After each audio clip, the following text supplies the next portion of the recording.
Haka na kowa farin ciki wallahi. Lafiya ta samu. Alhamdulillah. Ana ta cewa na zuwa dubiyar kawai baka warke ba, sai ka warke. Ina ayyan garau na. Barka da yamma. Amun lafiya. Lafiya lau wallahi. Lafiya. Ya ka baro iyalin. Lafiya. Ya kowa da kowa. Lafiya lau. Alhamdulillah. Kaga fa rayuwa kenan. Wallahi Allah. Kaga magauta sai dai su je su kwanan kuka. Daman jifa. Lafiya ta samu. Daman jifa ne. Allah sarki.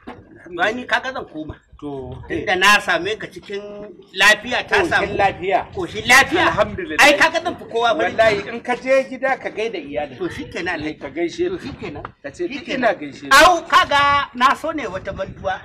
Ban tambaye ka iyalin ka ba. Ayya. Tunda ai kaga ya kamata a ce mun gaisa da ita dan ta san na zo na duba ka.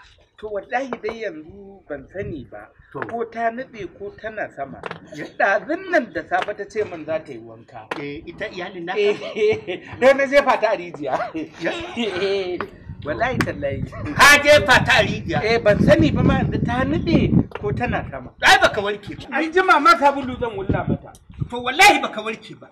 Ka ce mai. Wallahi Allah ban gano ma warkewa ba. Ni ne ban warke. Wallahi baka warke ba. Ya ba.